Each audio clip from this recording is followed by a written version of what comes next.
먼 미국 땅에서 자식들을 잘 키워내고 열심히 사신 여러분들 정말 장하십니다.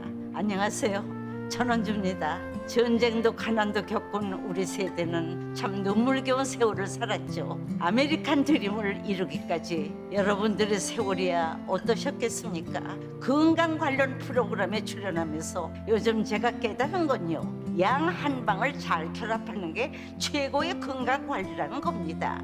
클레버 케어, 메디케어 어드밴티지 플랜 아세요?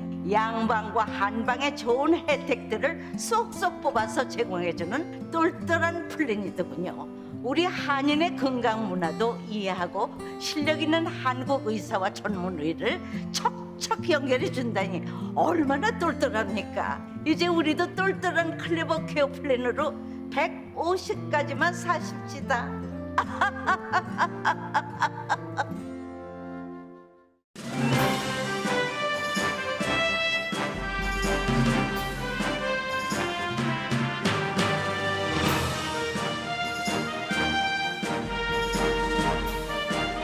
기분 좋은 10월, 여러분의 웃음이 한 달 내내 가득하시길 바랍니다. 강혜신의 오늘의 미국.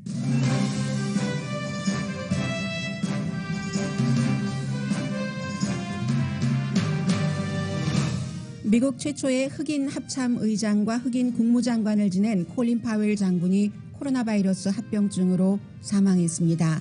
파웰 장관은 차별받는 인생의 시작을 존중받는 성공한 미국의 스토리로 바꿨고, 따라서 오늘 미국 모든 언론은 그가 숨진 것이 밝혀진 뒤후부터 지금까지 그의 인생을 돌아봅니다. 백신 접종을 받지 않은 사람이 백신 접종을 받은 사람보다 사망할 확률이 11배 높다고 질병통제국이 발표했습니다. 질병통제국은 곧 다른 브랜드의 백신을 부스터샷으로 맞을 수 있는 교차 백신 승인도 할 것으로 알려졌습니다. 문화전쟁이 계속됩니다. 달라스 공원에서 내려진 로버트 리 장군 동상이 달라스 골프장에 다시 세워졌습니다. 동성 결혼을 한 교통부 장관이 자녀 양육 휴가를 받은 게 팍스뉴스에서는 큰 비난거리가 되고 있습니다. 데이케어 센터에서 바이든 대통령이 어린이들과 대화하는 현장에서 트럼프 전 대통령 지지자들이 현 대통령에게 F자 욕을 하면서 시위했습니다. 9월의 소매 판매가 팬데믹 이전이나 그 이후 피크 때만큼은 아니지만 그래도 괜찮은 편으로 나왔습니다. 중국 경제 성장이 1년 전에 비해 낮아졌습니다. 중국은 지난해 세계에서 거의 유일하게 팬데믹 기간 중에도 큰 폭의 경제 성장을 한 나라입니다. 여러분 안녕하십니까? 오늘의 미국 강희신입니다. 오늘 제가 새벽에 출근해서 일을 조금 하고 있는데 그때부터 브레이킹 뉴스가 나오기 시작했습니다. 콜린 파웰 전 국무장관이 숨졌다는 브레이킹 뉴스는 로스앤젤레스 시간으로 새벽 5시경부터 나왔는데, 콜린 루터 파월, 최초의 아프리칸 아메리칸 국무장관, 그리고 최초의 아프리칸 아메리칸 합참 의장, 그의 그 스토리는 많은 것을 얘기를 해줍니다. 우선은 84세로 그가 백신 접종을 완전히 받았는데도 결국은 이제 혈액암 일종의 그 같은 병을 앓고 있었기 때문에 면역력이 약해져서 숨졌습니다. 평생을 34년을 군에서 일한 사람이기 때문에 신체적으로는 무척 단단하게 단련된 사람인 것은 분명합니다. 우선 그 내용이 있는데, 그 밖에는 이민자의 아들로 태어나서 정말로 실제로 그가 인종차별을 받았고, 그럼에도 불구하고 왜 민주당과 공화당 대통령을 포함한 많은 사람들이 그를 존중하고, 그동안에 그의 어떠한 그 국무장관으로서 또는 군인으로서의 여러 가지 이력이 완벽했던 것은 아닙니다.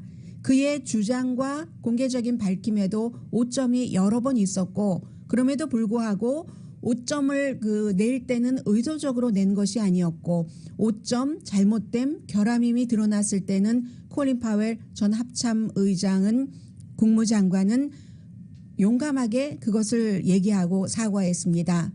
때로는 민주당 대통령에게 투표를 하고 공화당 대통령에게 투표하고 최근 몇 번은 민주당 대통령에게 투표를 했습니다. 군 생활을 35년, 그 뒤에 정치계로 가서 얼만큼을 지냈고 40년 이상 공직 생활을 한 사람입니다. 나중에는 부시 대통령 임기 그 첫 번째 임기에 국무장관으로서 그 사임을 하고 나서는 본인이 오래전에 만들었었던 일종의 자선단체에서 활동을 하면서 특히 어린이들에 대해서 굉장히 신경을 썼고요. 그리고는 오히려 공직 생활에서 은퇴한 이후에 정치에 더 활발하게 참여를 한 사람입니다. 그런데 이제 이 사람은 뭐 오늘 아침에 많은 뭐 세계 다른 나라에서도 당연히 큰 별이 떨어졌기 때문에 사성 장군이었습니다. 뭐 조의를 표하고 미국 국무부에서도 공식적인 입장을 발표를 하고 그를 첫 번째 국무장관, 아프리칸 아메리칸 국무장관으로 만든 조지 부시 대통령도 대통령이 가장 좋아했었던 사람이라고 얘기를 해요. 왜냐하면 대통령 메달을 2번이나 받았으니까요. 그리고 이제 로이드 어스틴 국방장관도 상징이 있죠. 미국 최초의 흑인 국방장관이기 때문에 내 심장에 구멍이 뚫린 것 같다. 이렇게 얘기를 합니다. 그런데 저는 오늘의 미국에서 여러분들께 콜린 파월 전 국무장관의 사망을 맨 앞에 전해드리는 이유는 그가 이민자의 삶, 보통 사람들의 삶, 그리고 그 옳고 그른 것에 대해서 어떤 그 핵심을 정리하는 그의 철학, 또 그 전쟁에 대한 군인으로서의 입장, 이 모든 것들이 우리들을 쭉 돌아보게 합니다. 베트남 전쟁 그 약간 이전부터 그의 태어남부터니까요. 베트남 전쟁 약간 이전부터 지금 그가 숨진 오늘 발표된 2021년 오늘이 10월 18일입니다. 오늘까지의 콜린 파웰이라는 전 국무장관을 통해서 전 합참의장을 통해서 미국의 스토리까지도 쭉 주마 간산격으로나마 볼 수가 있기 때문에 전해드리겠습니다. 아버지 부시에 의해서 이제 그 최초의 흑인 합참의장이 됐고 아들 부시에 의해서 흑인 최초의 국무장관이 됐는데 그가 많은 기자들은 국무장관이 되고 나서도 장군으로 많이 불렀었죠. 베트남 전쟁에 참전한 그의 경험이 여러 가지 그 정치에 있어서의 전략을 세울 때도 굉장히 도움이 됐다고 하고 한국에도 2번이나 73년, 76년도에 파견됐었던 사람이기도 하고요. 제일 많은 사람들이 기억하고 있는 것은 2003년도 사담 후세인이 살상 무기를 갖고 있지 않았는데 여러 가지 잘못된 정보에 의해서 살상 무기를 갖고 있으니까 우리 미국이 쳐들어가야지 된다 해서 처음에는 이 사람이 이라크 전쟁을 지지했었던 사람이 아니에요. 그러나 아들 부시 대통령 주변에 딕 체니 부통령과 도널드 럼스펠드 국방장관과 늘 그 충돌하면서도 결국은 그는 부시 행정부를 위해서 일하는 사람이었으니까 유엔에서 살상무기 갖고 있다 해서 이라크에 쳐들어간 것. 이것이 그의 가장 큰 오점이고 18개월 만에 정식으로 그 당시 몰랐었다 사과를 하기도 했습니다.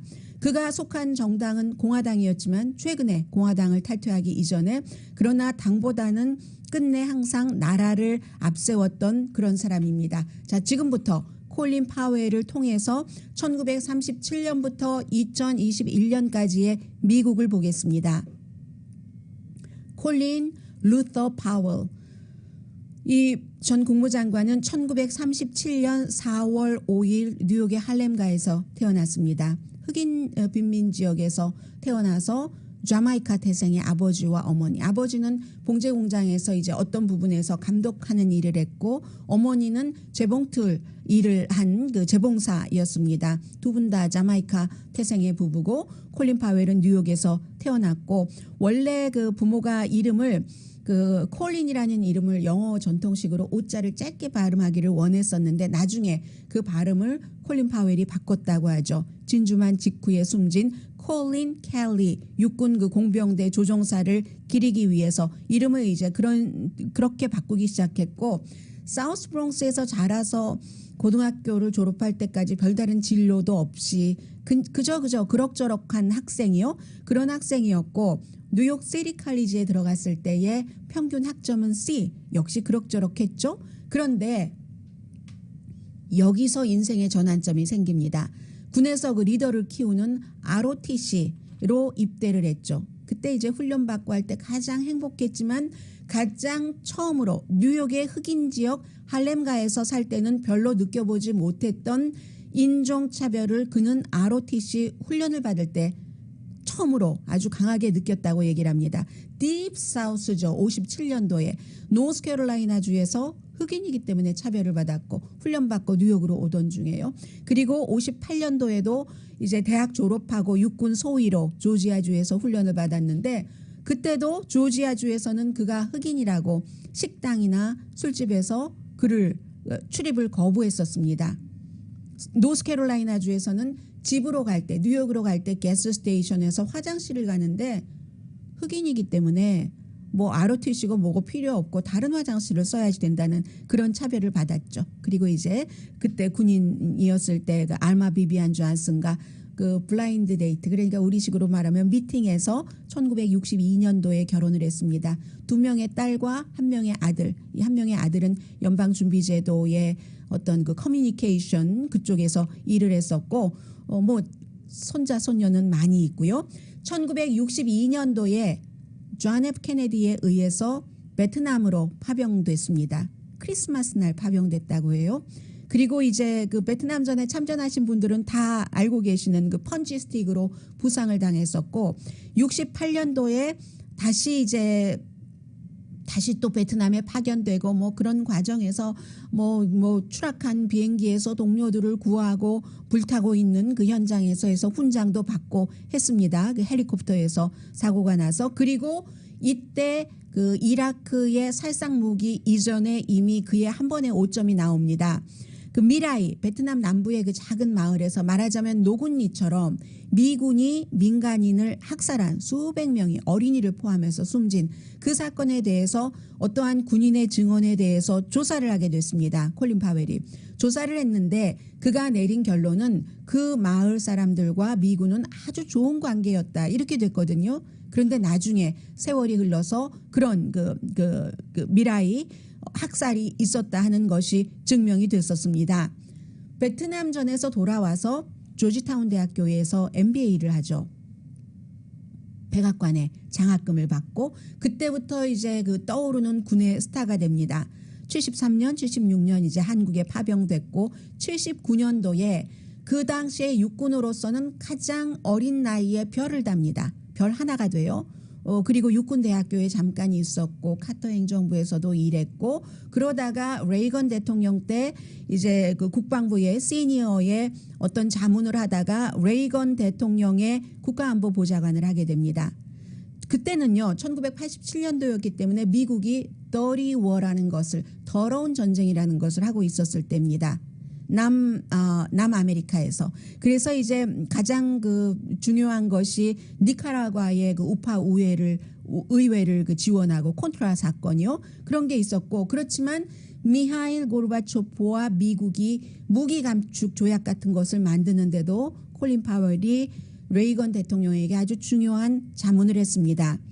그 뒤가 이제 그 1989년도 조지 부시 대통령이죠. 그러니까 조지 부시 대통령은 부통령 때부터 이제 같이 일을 하게 된 셈인데 그가 아버지 부시 대통령이 최초의 뭐 군에선 가장 높잖아요.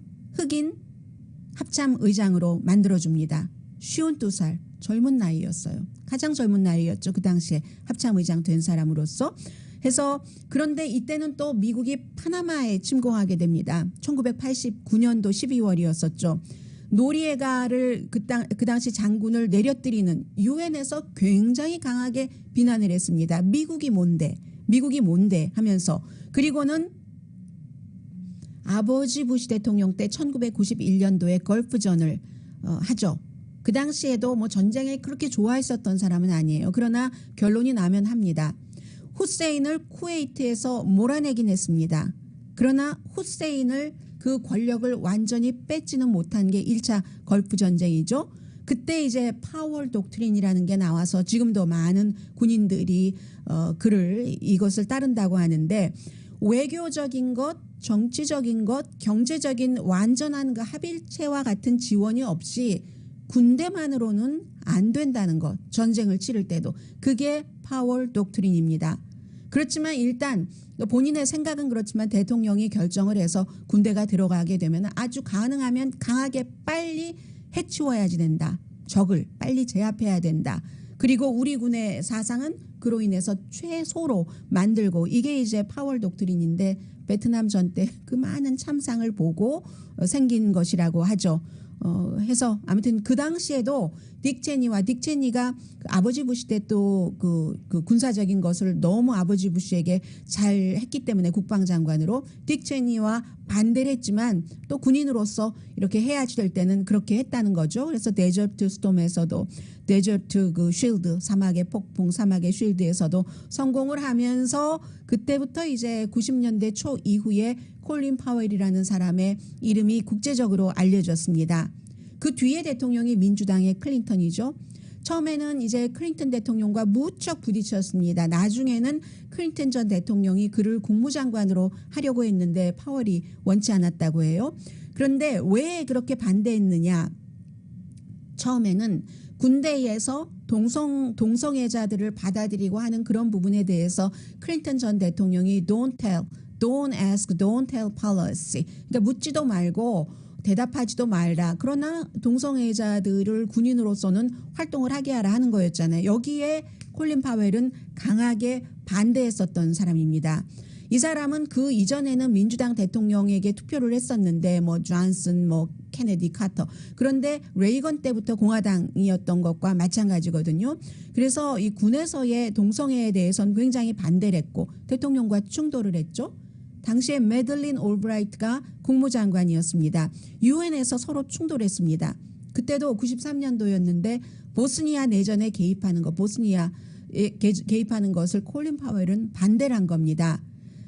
이 파월의 독트린이라는 것은 군대를 쓴다는 것은 미국의 위협이 될 때만 군대를 써야지 된다는 겁니다. 그때만 군사 대응을 해야지 된다고 강하게 믿는 사람인데 뭐라고 얘기를 하냐면 미국 군인은 세계 게임 보드에서 이리저리 옮겨다니는 장난감 병정이 아니다. 정말로 써야지 될 때만 군사력을 써야지 된다는 얘기였습니다. 93년도 군에서 제대했습니다. 그리고 자서전을 써서 막 600만 달러 당시에 받고 써서 뉴욕타임즈 베스트셀러가 됐고 있죠. 마이 아메리칸 존이라는 책을 읽으신 분들이 굉장히 많으실 겁니다. 지금 콜린 파웰 코비드-19 합병증으로 숨진 전 국무장관에 대해서 말씀드리고 있습니다. 자선 일을 많이 했고요. 그러므로 미국의 공직자 가운데서 가장 존경받는 공직자의 이름이 많이 올려졌습니다. 이제 군에서 은퇴를 했으니까 의무로부터 자유로워지는 그는 양당에서 존중했기 때문에 서로 뭐 부통령 후보도 생각해보고 대통령 후보도 생각해보고 했지만 그런 것을 결코 하지 않았습니다. 특히 96년도에 빌 클린턴 전 대통령이 재선 나갈 때 공화당에서 이를 후보로 이 사람을 올리려고 했는데 정치하는 것에는 별 열정이 없었던 사람입니다. 콜린 파웰 전 국무장관은 2001년 아들 부시가 은퇴해서 여러 가지 그 시민으로서의 봉사를 하고 있는 콜린 파웰을 국무장관으로 만들죠. 최초의 흑인 국무장관입니다. 그래서 그 당시에 이 콜린 파웰 국무장관은 자신의 그 영웅인 국무장관으로서의 영웅인 조지 마샬을 모델로 잡았다고 합니다. 프랭클린 루즈벨트나 그 한국전 참전을 결정을 한 해리 트루먼 아래서 국무장관을 했었던 사람이죠. 그러면서 아들 부시 때에도 딕 체니와도 싸웠고 도널드 럼스펠드와도 너무 이 군사력을 쓴다 하는 것으로 싸웠고 9.11 이후에 이러한 그 강성들과 많이 그 부시 행정부에서 국무장관으로서 싸웠는데 왜냐하면 그때는 다른 나라 지지 없어도 테러와의 전쟁을 하겠다. 럼스펠드 다른 나라 지지가 뭐가 필요해? 미국이 세계 최고의 강한 국가인데 라고 얘기를 했고 부시 아들 대통령은 딕 체니와 도널드 럼스펠드 말을 들었습니다. 그러니까 이제 할 수 없이 파월을 내세워서 유엔에서 2003년도에 왜 이라크를 침공해야지 되는가 하는 사담 후세인이 살상 무기를 갖고 있기 때문에 위험하다 하는 연설을 콜린 파웰이 했고 그 연설이 굉장히 주목받았고 그로 인해서 이라크에 침공하는 어떠한 그 계기를 아주 좀 강하게 만들어주기도 했습니다.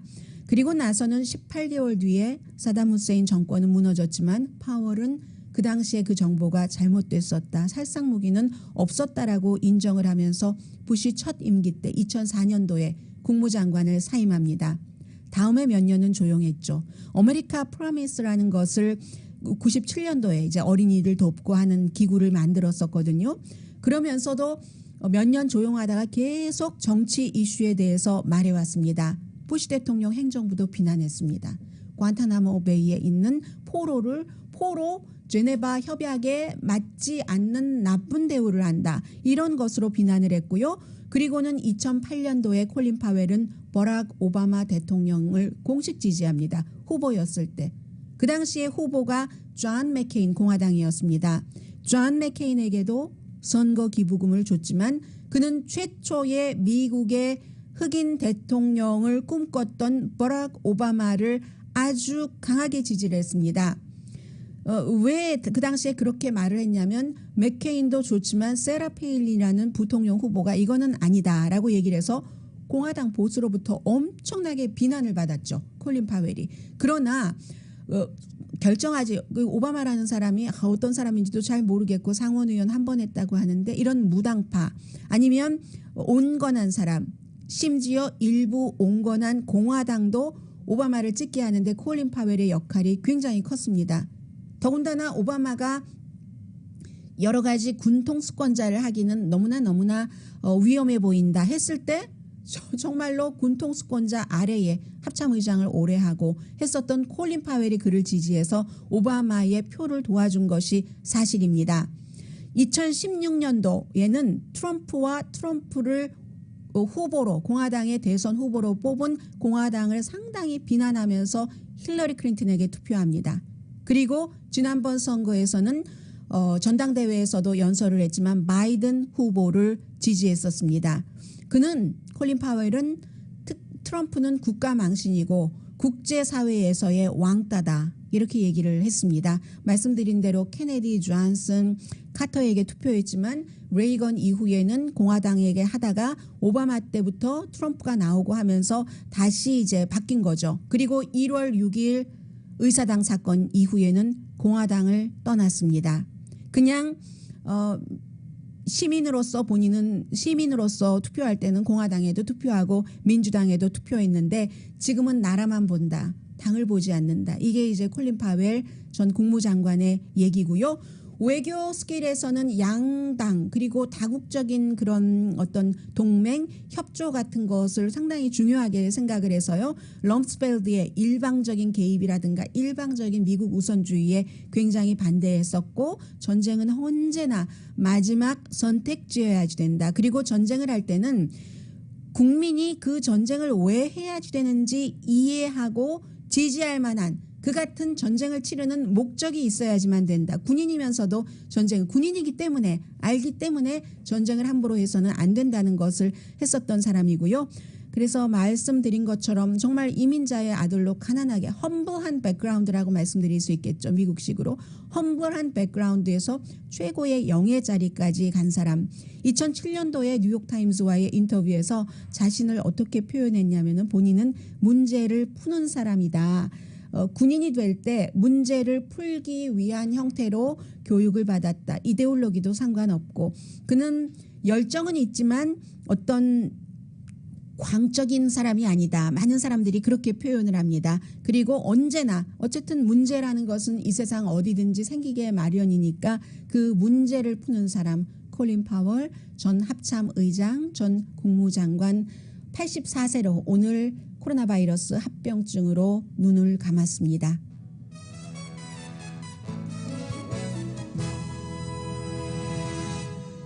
오늘의 미국은 전문가가 추천하는 이민법, 가정법 전문 제인정 종합법률사무소, 미주류 언론과 유명 인사들을 감동시킨 미주 판매 1위 카후나 마사지 체어, 한인 기업의 자랑 카후나 마사지 체어, 코지다운 갤럭시 거위털 이불은 잠이 솔솔 오게 하는 기능성 거위털 이불, 거위털 이불 전문회사 코지다운, 친절하고 자세한 상담으로 절개를 최소화하는 복강경 수술 전문 장지아 외과, 매일 아침 재래식으로 직접 만드는 검정콩 생순두부 수라원 순두부, 차원이 다른 샴푸형 흰머리 염색약 수화연을 핫세일 중인 한국 홈쇼핑 공동후원입니다. 잠시 뒤에는 뭐 주말 사이에 식품의약국에서 이제 백신 부스터샷에 대해서 얘기한 것도 있고 오늘 또 질병통제국이 얘기한 것도 있고요. 미국에서 문화전쟁이 계속 벌어지고 있거든요. 잠시 뒤에 전해드립니다.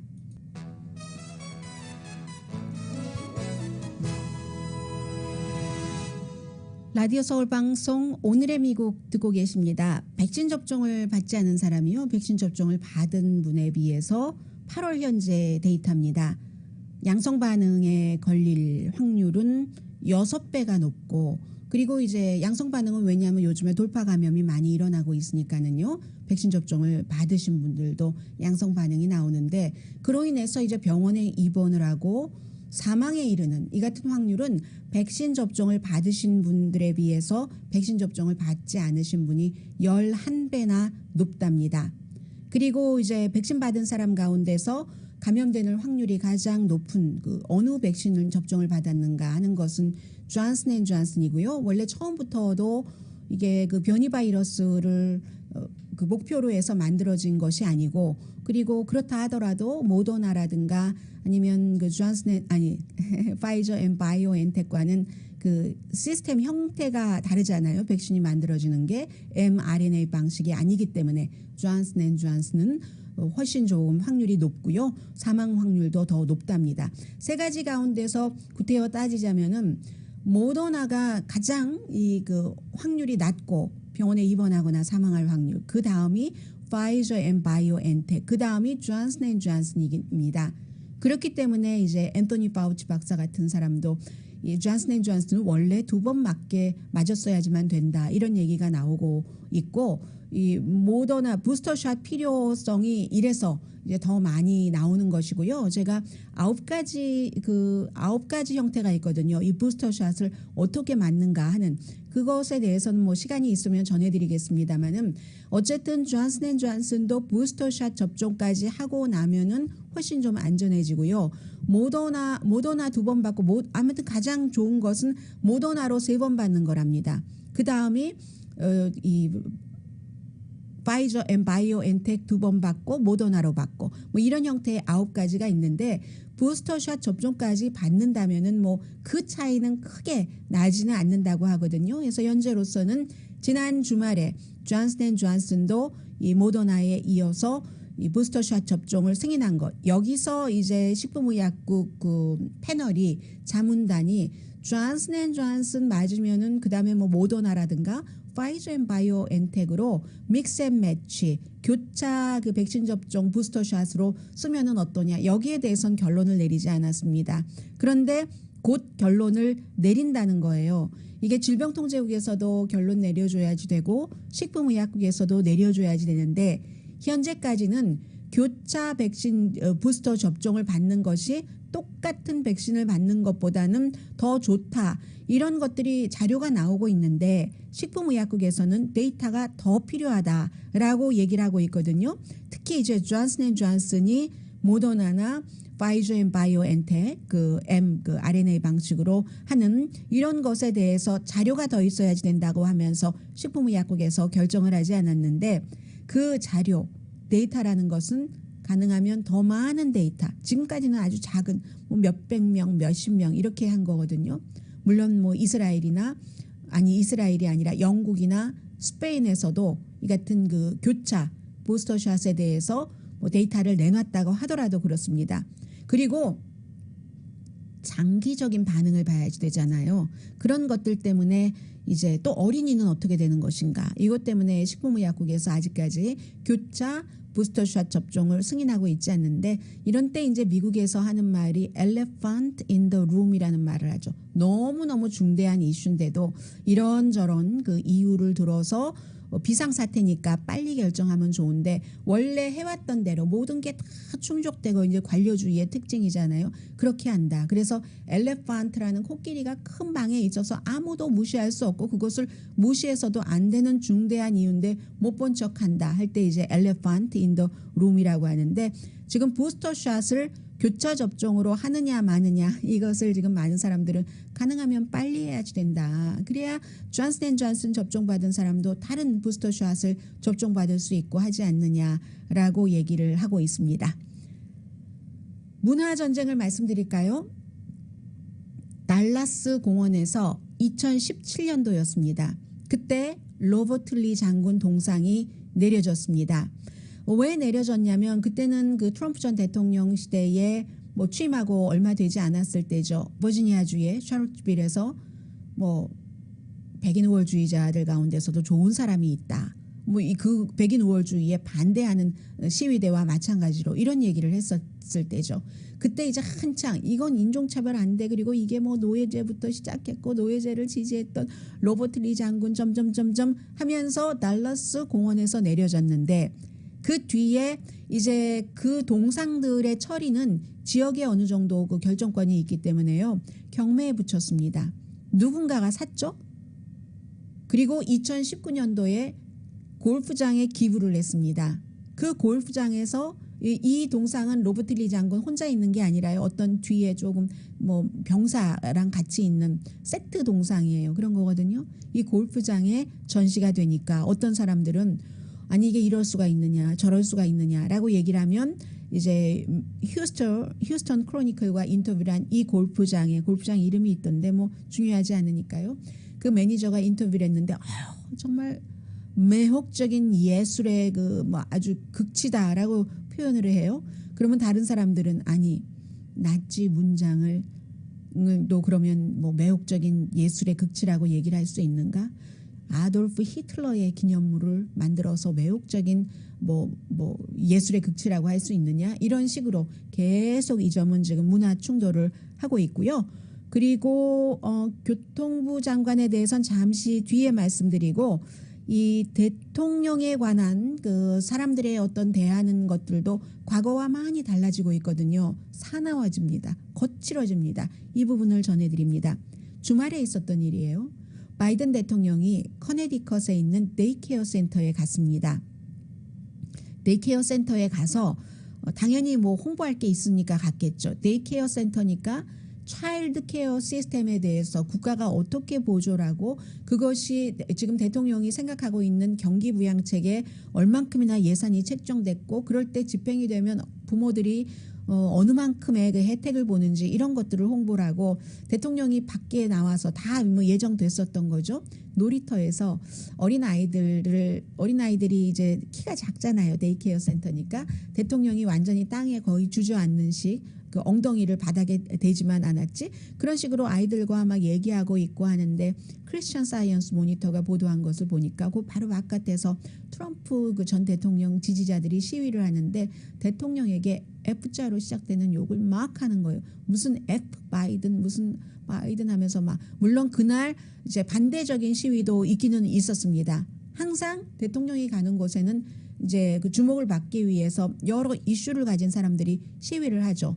뭐 IT 난민을 너무 그렇게 함부로 대우하지 말아라 이런 얘기도 들렸는데 더 중요한 것은 미국이 이제 대통령이 어디에 가고 했었을 때 대통령에게 F자 욕까지 시위대가 하는 건 사실은 그 시위대가 얼마나 우리가 저질인가 하는 것을 보여주는 거잖아요. 그런데 그러한 것들이 버젓이 일어나고 하나도 뭐 창피하지 않는 그러니까 미국의 창피다 망신이다 이렇게 뭐 크리스천 사이언스 모니터나 많은 그 취재 기자들이 얘기를 하고 있는데 이런 것들이 지금 대통령만 그런 게 아니라요. 특히 이제 코로나 바이러스로 인해서 이 사람들은 코로나 바이러스 같은 거 왜 아이들에게 무슨 뭐 마스크를 씌우냐 이런 것에 대해서 시위를 하는 사람들인데 어스틴 지역에 이 텍사스에서 발행되는 신문의 경우도 보도를 하는데 어스틴 지역의 하이스쿨에서도 달라스의 하이스쿨에서도 뭐 어린이들에게 아니 학생들에게 마스크를 학교에서 쓰라고 하니까 쓴다고 뭐 겁쟁이 양에 비유한다던가 하이스쿨 무슨 보드 미팅에서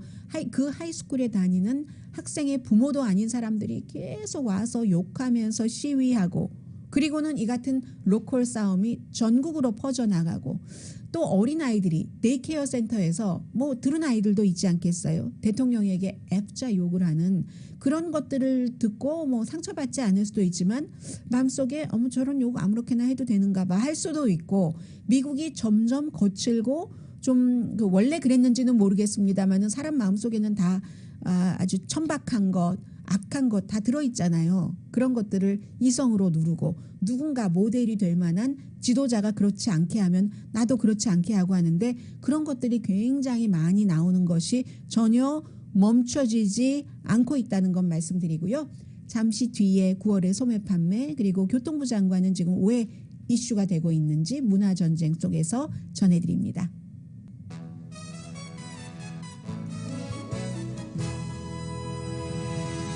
라디오 서울 방송 오늘의 미국 듣고 계십니다. 9월 달에 그 소매 판매가 전문가의 예상보다 좋았습니다. 사람들이 소비를 하네. 주머니에 돈이 있으니까 뭐 이런 정도요. 그래서 8월 달에 비해서 0.7% 늘어났습니다. 0.2% 줄어들 것으로 예상을 했습니다. 이게 뭐 가격이 올랐으니까 그렇지 그렇게 생각할 수도 있고 사실 부분적으로 사실입니다. 가격이 올라가서 전체적으로 소비한 액수가 늘어나는 건 당연하죠. 뭐 큰 자동차 값도 늘어났다고 하고 소비자 물가가 9월 달에 8월에 비해서 0.4%가 올랐으니까요. 그러면 지금 그 소비는 0.7%가 늘어났다고 하잖아요. 그런데 가격은 0.4%가 늘어났으니까 어쨌든 소비가 늘어난 셈이 됩니다. 인플레이션도 분명히 있었지만 소비자는 인플레이션에도 불구하고 돈을 쓴다. 그리고 중요한 건 이게 할러데이 쇼핑까지 이렇게 올라갈 것이라는 아니면 적어도 이어질 것이라는 이런 예상을 할 수 있거든요. 8월 달에도 그 소매 판매가 전달에 비해서 0.9%가 늘어났는데 그때도 전문가들은 0.7%가 줄어들 것으로 예상을 했었습니다. 그런데 이게요. 소비자들의 확신 지수는 그다지 올라가지 않는 상황에서 판매가 늘어난 거거든요. 컨퍼런스 보드가 얘기하기를 지난 3개월 동안의 소비자 확신 지수는 분명히 내려갔다. 또 미시건 대학교의 소비자 센티먼트 인덱스도 7월 달 이후에 계속 내려가고 있다. 아니 그럼 소비자 확신은 내려간다고 하는데 돈을 쓰네? 여기에 대해서는 또 전문가들이 그러니까 그 같은 그 여론에 너무 집착하는 게 아닐까라고 지적을 하고 있고요. 아무튼 도전은 있지만 미국 경제가 공급망과 관련해서 특히 더하죠. 그렇지만 사람들이 돈이 있고 또 그동안 또 세이빙 돈도 있고 하니까 돈을 쓰고 싶어하는 마음은 분명하다. 그러니까 공급이 좀 제대로 돼야지 되는데 여기에 대해서는 지난주에 이제 대통령이 뭐 LA 항구도 이제 24시간 7일 오픈하고 하는 여러 가지 민간 기업과 또 정부가 할 수 있는 것을 한다고는 했지만 많은 도전이 있는 게 사실이죠. 어제 이제 주말이기 때문에 스테이트 오브 유니언이라는 CNN 방송의 그 주말 프로그램에 나와서 잭 테퍼가 진행하는 그 프로그램에 나와서 피트 브리저즈 교통부 장관이 물류 이 공급망이 사람들이 원하는 만큼 원활하게 되지 않을 확률은 내년까지도 이어질 수 있다. 지금 현재로서 특별한 돌파구가 없으면 그렇게 될 것으로 많은 사람들이 보고 있는 것 같습니다. 그래서 정부에서는 장기적으로 단기적으로 밟을 수 있는 스텝을 밟는데 이건 개인들도 마찬가지일 테고요. 그런데 또 이제 교통부 장관이니까 이렇게 얘기를 하죠. 좋은 면도 있다. 이 공급이라는 것은 공급망이 엉켜서 그런 것도 있지만 수요가 그렇게 많아서 그런 것도 있지 않느냐. 판매가 천정을 뚫고 있다. 뭐 이런 얘기를 소매 판매 9월 달에도 늘었다고 하니까요. 그런 역할을 하면서 연방정부는 이제 정직한 브로커 역할을 한다. 어려운 선수들을 이렇게 모아서 그 팀이 승리하도록 하겠다. 해결점을 찾는 것이다 하면서 이런 얘기도 했고 그리고 이제 잭 테퍼 앵커가 물어봤어요. 중국에 대한 관세 철회에 대해서 이 바이든 행정부가 의논한 적이 있는가. 트럼프 전 대통령이 이걸 강하게 주장을 해서 굉장히 인기몰이를 많이 했었죠. 반중국 정서로. 거기에 대해서 이 교통부 장관은 모든 옵션은 다 항상 바이든 행정부에서 진지하게 검토 중이다. 그런데 지금은 이 공급망 여기에 집중을 하고 있다라고 얘기를 했고요. 그리고 이제 그 인터뷰에서 나온 얘기 가운데 하나가 지금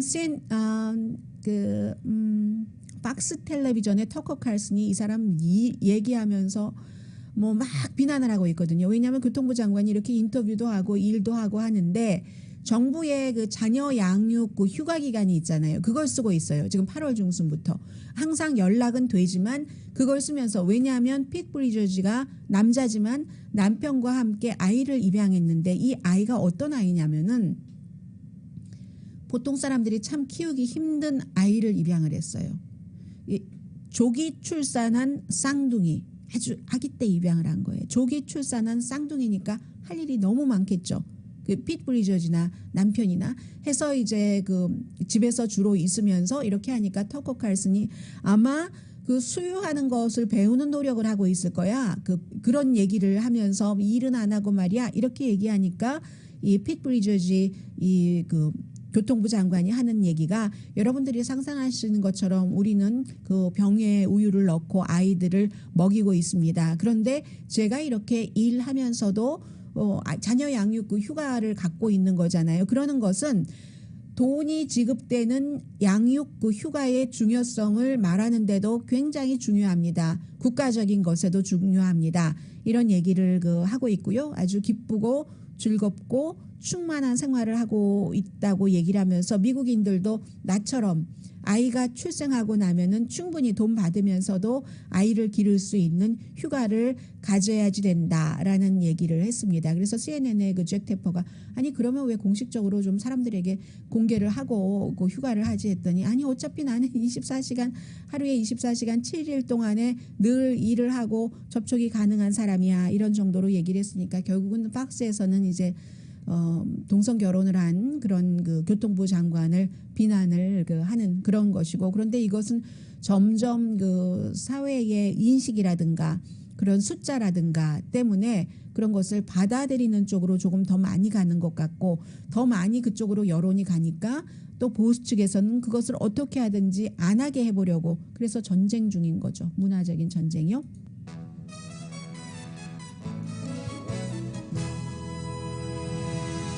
라디오 서울 방송 오늘의 미국 듣고 계십니다. 중국이 그 3, 4분기의 경제 성장이 4.9%이기 때문에 예상보다 낮았고요. 그 2, 4분기 때는 7.9%였거든요. 미국 다음으로 큰 경제 대국. 그런데 왜 이렇게 됐느냐? 칩이 부족해서 중국도 마찬가지입니다. 어떠한 그 공급이 연기되고 뭐 전기가 나가서 정전돼서 공장이 가동되지 않고, 강철도 뭐 모자라고, 건축도 슬로우하고, 게다가 이제 코로나 바이러스가 있고, 이런 모든 것들이 원인인데 1, 4분기에는 18.3% 성장했습니다. 그런데 3, 4분기에 4.9%밖에 성장하지 못한 거거든요. 1, 4분기에는 그때 그 해외 바이어들이 너무나 중국 상품을 많이 원했었기 때문에 성장을 했고, 그 이후에 물건을 많이 만들어내지 못한 거죠. 그래서 3월 달에는 올해 그 경제 성장이 뭐 국내 그 총생산이 6%는 되지 않을까 적어도 예상했는데 5.2%로 낮췄고요. 중국 내의 회복도 아직도 이렇게 좀 불안정하고 들쭉날쭉하다. 이게 중국의 공식적인 발표입니다. 지난해에 모든 나라가 다 성장이 마이너스일 때 중국만 크게 성장을 했었는데, 요구 때문에 다른 나라에 지금 이렇게 된 것이 앞으로도 더 불규칙할 것이라고 보고요. 한동안은 정책 입안자는 그렇기 때문에 뭐 성장을 위한 어떤 그 돈의 흐름, 그런 것이 기간 산업이 될 수도 있고, 또 크레딧을 좀 완화하고 부동산 시장도 완화하는 방식으로 해나간답니다. 오늘의 미국은 전문가가 추천하는 이민법, 가정법 전문 제인정 종합법률사무소, 한인 기업의 자랑 카후나 마사지 체어, 거위털 이불 전문회사 코지다운, 복강경 수술 전문 장지아 외과, 검정콩 생순두부, 수라원 순두부, 흰머리 염색약 수화연을 핫세일 중인 한국 홈쇼핑 공동펀이었습니다. 10시에 좋은 아침, 좋은 하루 방송됩니다. 이제 곧 그 바이든 대통령도 콜린 파월 전 그 국무장관의 사망에 대해서 애도의 뜻을 표할 것 같고요. 박스에서는 한 앵커가 이거 백신 때문 아니야, 이런 말을 했다가 본인도 스스로 그 트윗을 내렸습니다. 84세로 합병증으로, 코로나 바이러스 합병증으로 숨졌습니다. 강희신이었습니다.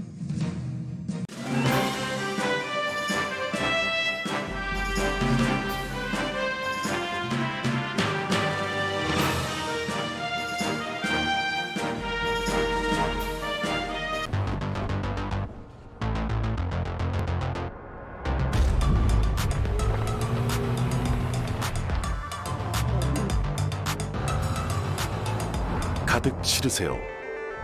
원하는 건 무엇이든 초대형 그림도 거뜬하죠. 언제나 기아 카니발 MPV는 자신 있게 말합니다. 당신의 다음 도전은 무엇인가요? 기아 카니발 MPV